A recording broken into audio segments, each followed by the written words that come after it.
bank account built for better. Sign up today at edgeboost.bet with promo code SGPN and get a free Refs or Terrorist t-shirt. Claim your free shirt at sportsgamblingpodcast.com/refs. Get all your free picks and podcasts for the Stanley Cup, College Baseball World Series, and NBA Finals on the SGPN app. Get it wherever you get your apps. We are here. We are back. US Open. I know you got a nice little taste of Dom and the boys at SGPN last night. Hope you guys enjoyed that pod. But I'm back. A lot of travel, a lot of long days. I'm in Pittsburgh. I'm here at Oakmont for the US Open. So happy to be joined by Dom and talk some golf. So Dom, you lead it off. What are you thinking about the golf course? What are you thinking going into the week? So tell me if you think any different, but what I kind of had is, I mean, it's going to play probably as tough or tougher than any U.S. Open.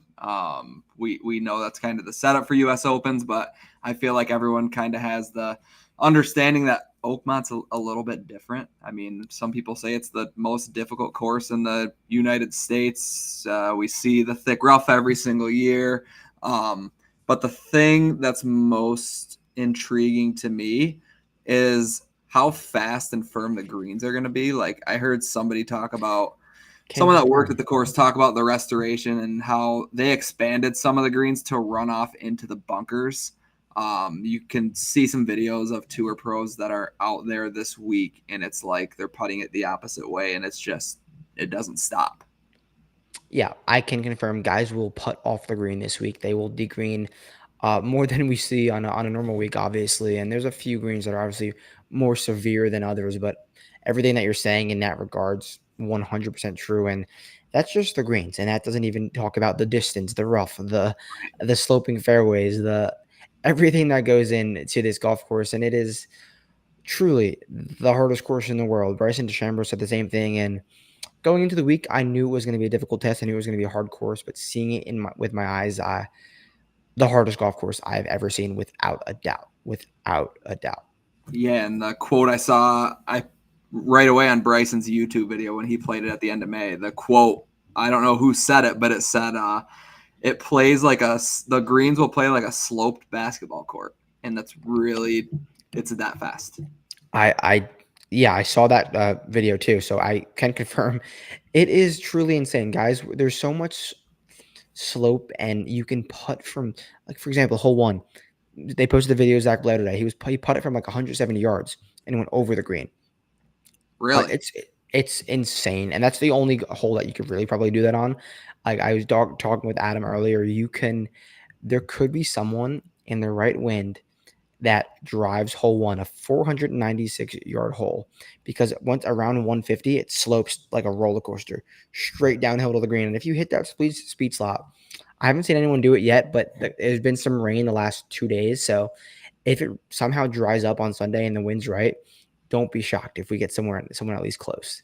Yeah. And before we get into it, DraftKings has the winning score set at 278.5. So juiced closer to 2 under than 1 under. Where do you see this falling? Yeah, I'm gonna go with under. I think it's gonna be deeper than 2 under. And with that being said, I think it's gonna be maybe a 1 or 2 horse race. I see two guys fighting around the 4 under mark, but everyone else over par or around even. So I do think that's a pretty fair number, but I would lean that 2 guys at most break that barrier. And if somebody does break the barrier, like you said, there's a chance that second place is even par or over par. Like, Yeah. I think there are enough guys who are elite that if everything's clicking for someone, it could be like a 4 or 5 shot win. Yeah, 1000%. So let's get into the odds board. What are you doing with Scotty Scheffler?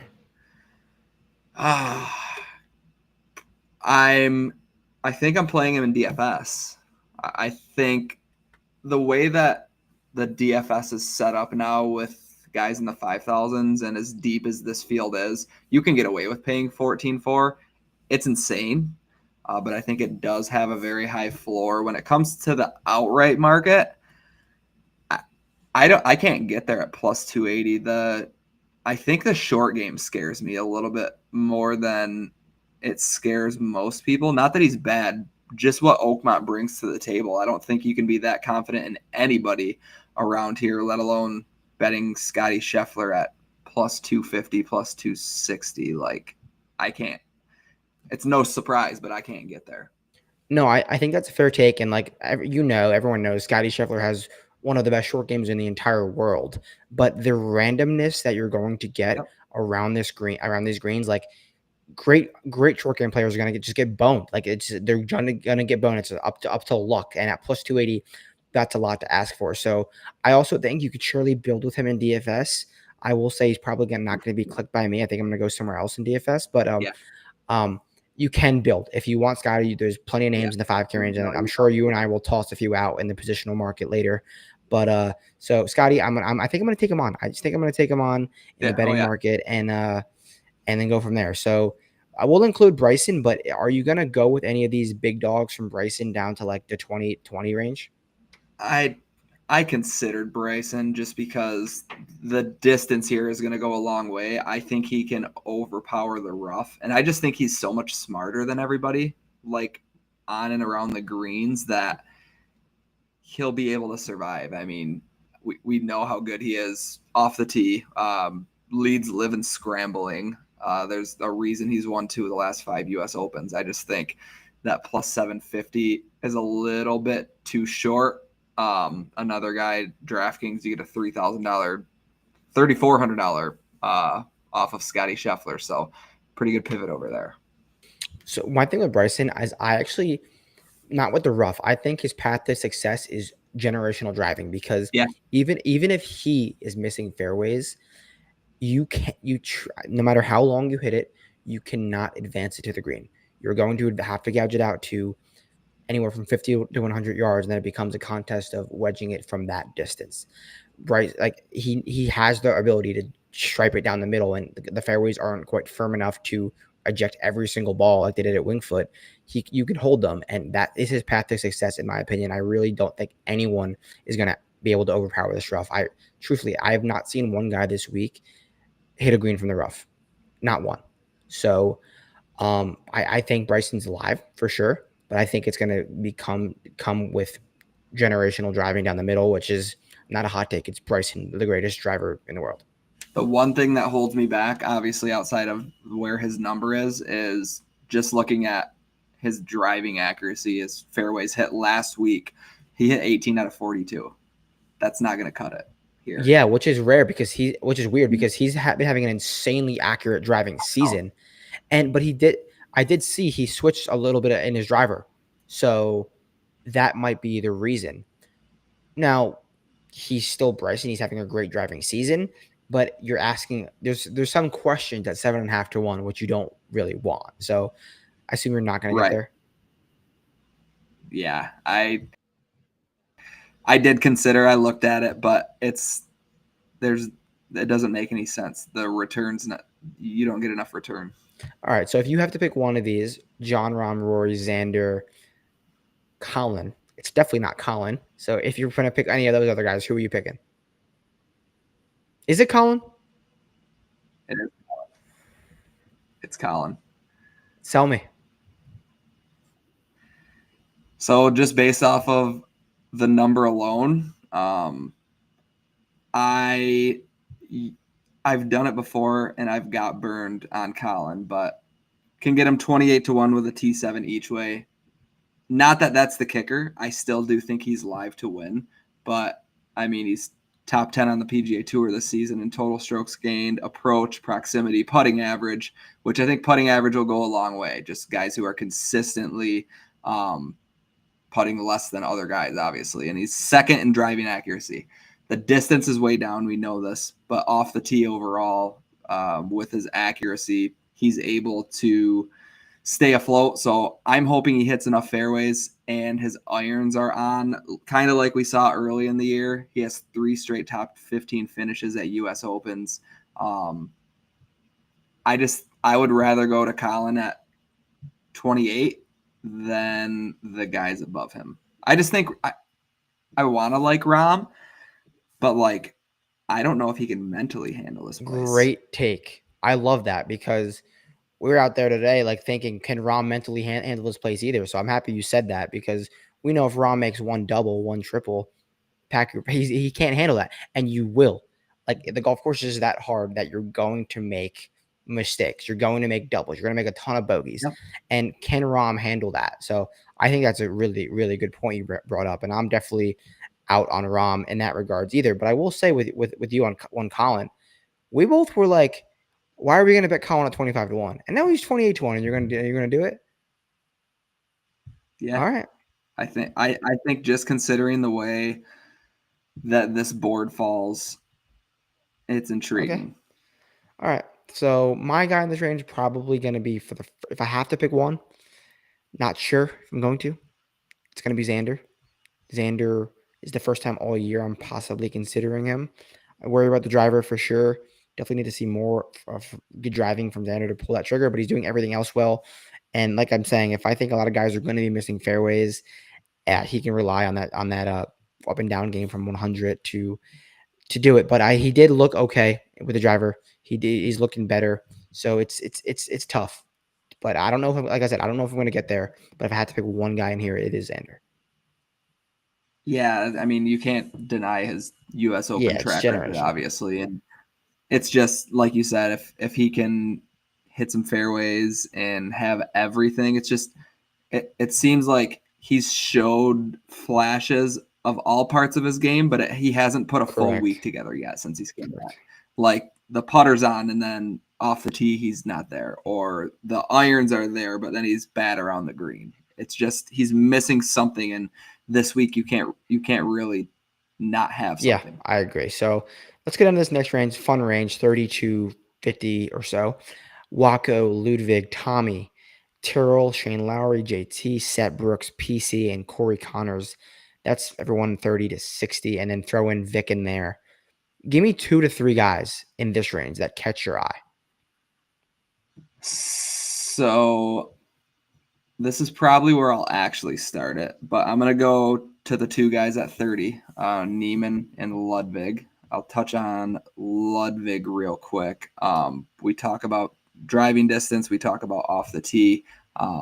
That's exactly what he brings to the table. I liked what I saw last week in Canada. T13 finish, gained nearly 8 strokes ball striking, which was one of the better rounds of his career. T12 at the U.S. Open last year, had a really rough weekend. Was one off the first round lead last year. So worth a look for first round leader for Ludwig. And then when it comes to Neiman, I usually don't get to Joaquin Neiman, Special but talent. he is fourth live win, obviously. But hardly missed a green last week. He was 91% greens in regulation. Did you see how many strokes Sneaky. putting he lost last week? Did you see the stats or no? I did not see the He putting. lost 5 strokes putting last week. 5 and won the golf tournament. A display of ball striking never before seen.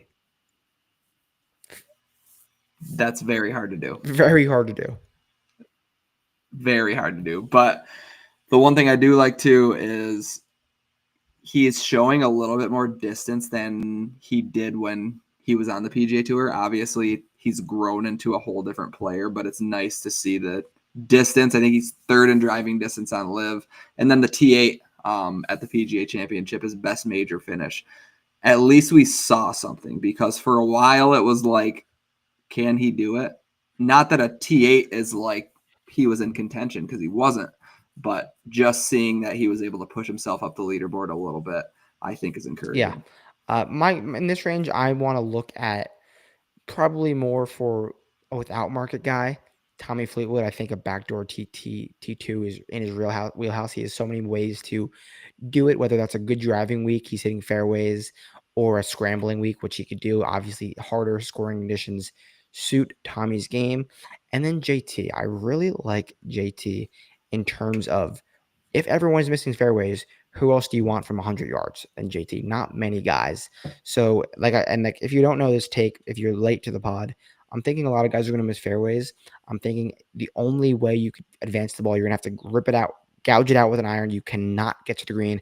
I promise you, you're going to have so many up and downs from 75 to 100 yards. And if it becomes that, par doesn't matter. It's how many strokes you're going to get into the hole. And JT is great in that regard. So I think JT is very, very, very loud this week.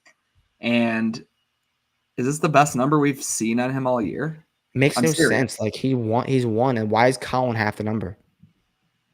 That's what's holding me back Makes from legit no Colin, sense. because sometimes I have to weigh like how much does that top 7 each way matter to me? If I can get, like you said, almost double the number for a guy who's in the same boat, but like you said, has won this year, 45 is a ridiculous number. Yeah, I just don't We get weren't it. getting that when he was playing bad, were we? Like at the very bottom of it, like barely. Like even futures on him were worse than what this number is now. So I think I'm in. I really do. I really do. I Um, might do it with you. yeah, yeah, really do. So all right, we're gonna get to the 60s and then open it up to the triple Ds. Before we get there, quick few ads. Edge Boost, the first ever bank account built for bettors, ensuring all gambling transactions are approved. No usage fees, no minimums, and you can earn cash back for your rewards. 100% approval for all betting deposits. Sign up today. Edgeboost.bet, promo code SGPN. And last week to sign up and get a free Refs for Terrorists t-shirt, sportsgamblingpodcast.com/refs to claim your free shirt. Circa. Circa is a very fun place. I have been there before. Dom, have you been to Circa before? I have. Great place. Circa is a good time. So, Circa Resort and the casino are giving away ultimate fantasy football experience, 12-person league for your fantasy football team in Vegas, and you'll be treated like VIPs all stay. Free limo ride, $5,000 tab at the stadium, swim, and hotel for your 11 mates. You can get up to 15% off at the Circa, always with code SGP15. So, enter the ultimate fantasy football contest for free at sportsgamblingpodcast.com/circa. That's sportsgamblingpodcast.com/CIRCA. Okay. 60 to 1, 70 to 1. Ben Griffin, best golfer on tour. Russell Henley, Jordan Spieth, Decky, Sam Burns, Keegan. And then we get to 100. So anyone here, one or two guys in here before we open it up? I'm not sure in terms of outrights, but Shane Lowry at 50 is a pretty good number. I've heard he's played this course well before. Word on the street is he might have shot in like 900 in the final round, but he knows his way So around here. He looks he comfortable around might here.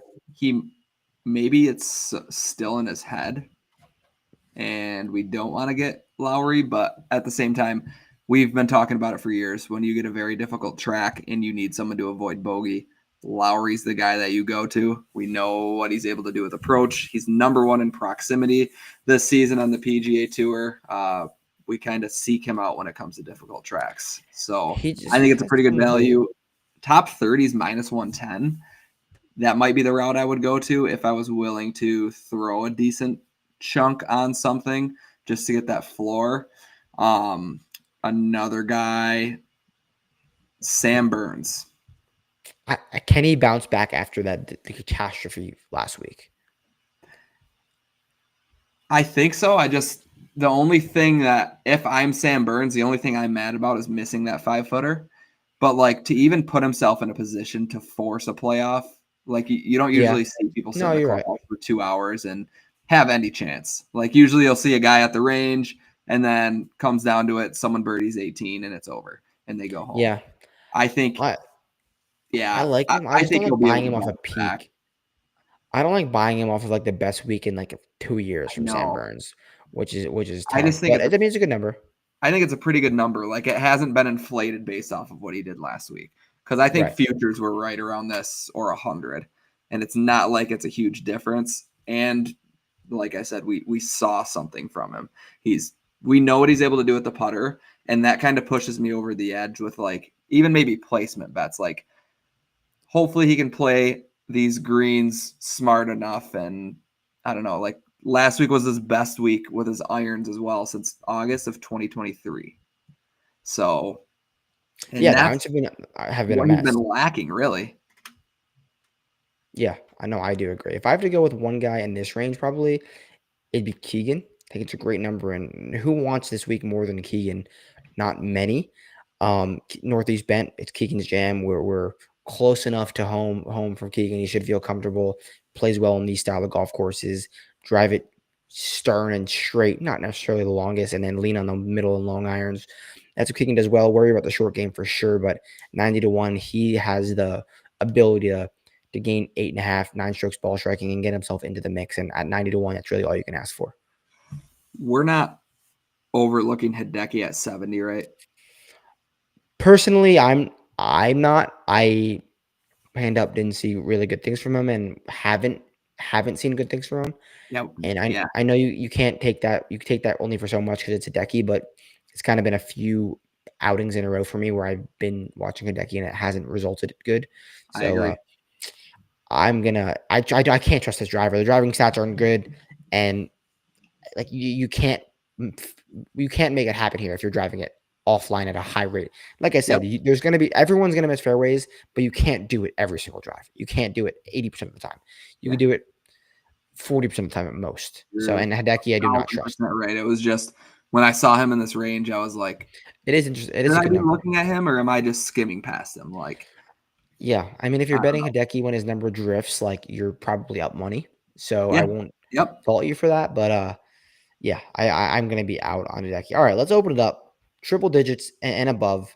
You want to start us off? Give me 2 or 3 of your triple digit guys that you want to look at, talk about, and then we'll wrap it back around with some bets. So I have a 150 and a 400.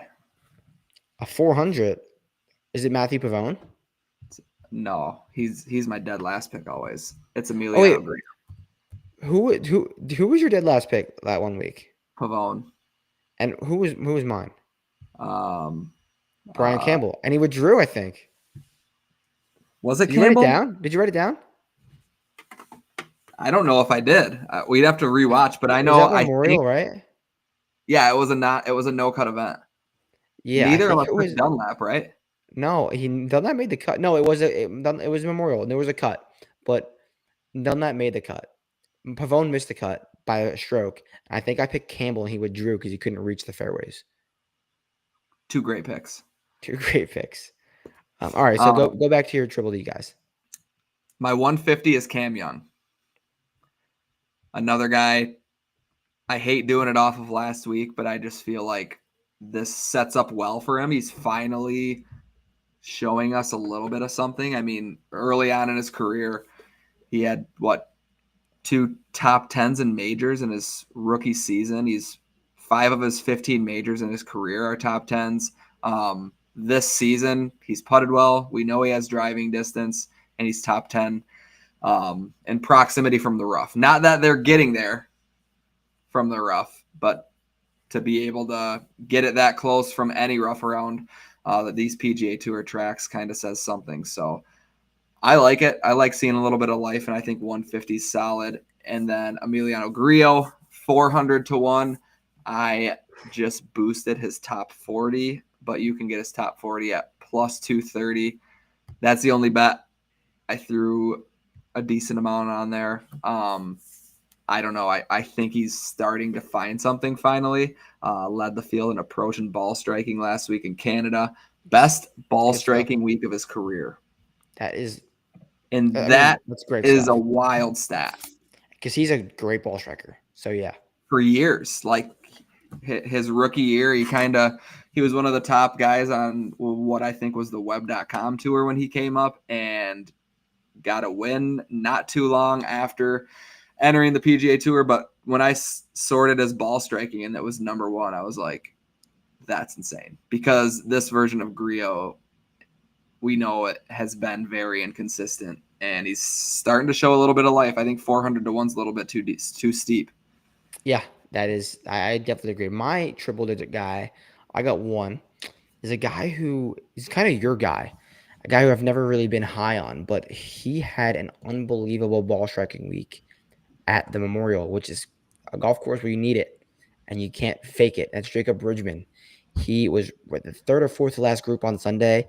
Obviously, can make every single putt on the green, and 300 to 1 is you probably get a bigger number elsewhere. Honestly, he's played well in some difficult events. Like Valspar is not an easy course, and he's so young. We don't know what his ceiling is, and if you could prove it to ball strike, you could prove to ball striker like that around Jack's place. Yeah, That's like a golf course that Scotty Scheffler owns, and Jacob Bridgman's keeping up with him in some regards. So I'm down with Bridgman at 300 plus. I like it. I like that too. You Yeah, can't talk me out of Bridgman, so I might no, have that's your to guy. look back into that. Yeah. All right. So let's loop it back around. 3 outrights each, two positionals, and a matchup. I'll start it out. I'll go with an outright. I'll go with Xander Schauffele. 22 to 1, 25 to 1 in some spots. The dog. It's the tenacity more than anything, because guys are gonna do a lot of bad things around here. No one's gonna be perfect. You have to be patient. You got to be gritty. Xander has that. Xander knows what it takes to win. He has obviously the U.S. Open track record. He's spoken so well. He's spoken so much about how well he plays in these events. So I think it's a fair number. I don't think it's the best number in the world, but I think it's a good number on Xander. I think I'm going to start at 30 to 1 with Joaquin Niemann. We know that he just got his 4th win on Live. The distance is there. He's decent around the greens, but like you said, he just has to figure out a way to find his putter, and I think he can contend here. I like that. I do like that. My second pick will be in the without market. It's around 20 to 1 without the top two guys, 25 to 1. Tommy Fleetwood without Rory, and I'm sorry, without Bryson and Scotty. I just see the backdoor top two is screams Tommy Fleetwood, and I think he's got multiple paths to do it with the scrambling or great driving. So Tommy Fleetwood's not scared to have a nice Sunday round when he's all but out of the mix. So I'll go with that in the without market. I am still to be determined on the Colin Morikawa 28 to 1 with a top 7 each way. So I'm going to defer down to Justin Thomas at 45 to 1. I think I picked both of them at Augusta, so I definitely can't do that again. I've learned my lesson. But I think we talked about the number drifting on JT. He's a guy who has shown up on majors. Not too great recently, but I think JT can put together a decent week, and 45 to 1 is a good value. Yeah, I like that. You don't gotta sell me on that. I'm already with you. But I'll go with Victor Hovland, 60 to 1. You walk the course, you see the thick rough, you see the stern ball striking needed. You think Olympia Field, you think Memorial. It's a golf course that screams Victor Hovland, and he's finding it. He's finally, and I don't know why his number is still so long. And Colin Morikawa is 20 to 1. Makes no freaking sense. Victor Hovland has that tenacity, has that grit to know he can win. So I'll go with him as my final outright. In my last one, I'm going to go to Sam Burns. Hope that he can put aside what happened last week in Canada. I think what he showed on Sunday was really impressive, and seeing his irons come back to life. Hopefully the putter can kind of carry him through, but Sam Burns at 80 to 1 is going to be my last outright. I like it. All right, we'll go to the positional market. I'm gonna go top 20. I think it's a plus money top 20 on a guy that you just talked about. I see him in the mix 10 times out of 10 because of either a good ball striking week or a great short game or a great up and down week. That's Justin Thomas. You can get plus 135 on JT to finish inside the top 20 on a golf course that eliminates like 70 guys. So I'm down for JT in the positional market. I am going to go.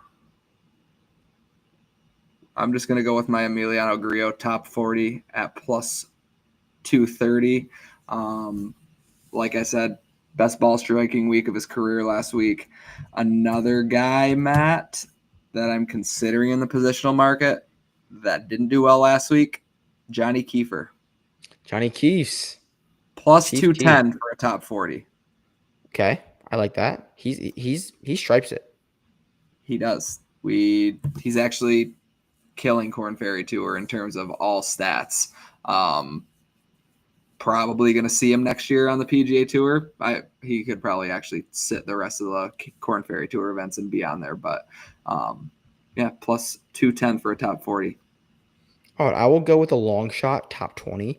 Trevor Cohn top 20. Wow. 25 to 1, a guy who can send it off the tee. And when you have one elite skill set to lean on, that's better than a lot of people in this range. And he showed me some nice things with the wedges, which I think is going to be the difference maker to get those up and downs and hang around for the weekend. So I'll go T Cone top 20, 25 to 1. Top 40 is 7 to 1. I like that as well. Why not? Wow. That's a big number. Yeah. All right. I do have one matchup. Okay. Who we got? I'm going against your guy, but I'm taking Ludwig over Xander, plus 120 on DraftKings. Ooh, I'll give you. I wish it was minus. I would give you a good number, but no, that's fine. I'll let you have your thing. I'll let you have your thing. I'm gonna go opposite of you on that, but that's not gonna be my official matchup. My official matchup will be Keegan minus 115 over Decky. I Okay. spoke positively about one. I spoke negatively about the other. It's not Yep. rocket science why I think Simple as that. one's gonna win, but yeah, I think Keegan's gonna get the job done over Decky this week. Minus 115. I think it's a fair number.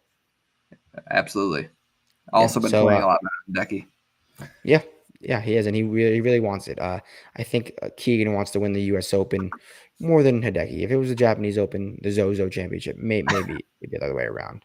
Never Yeah. know. Anything else you want to leave us with, or any other bets before we log off? I think that's pretty much all I got. I wouldn't be shocked if someone kind of random gets in the mix, like somebody who's not playing well just because of the course at hand, but I don't think a random guy is just going to come out here and win it. Like I don't think Yeah, I don't know, Adam Scott is just going to win it. But if he that's finished like funny. That's so funny. You T4, say Adam Scott. Adam Scott was my preseason one and done pick from like way long ago. That's hilarious. I don't think he's a chance, obviously, but that's funny that you said that. no, but I'm just saying a guy like that who you would see the leaderboard and you'd be like, oh, he finished top 4. Like that wouldn't Yeah, really shock anyone if any guy like that gets up there. But like we said at the top of the show, there's a chance that they're 3, 4, 5 strokes off the lead, even if they're in the top yeah, 5.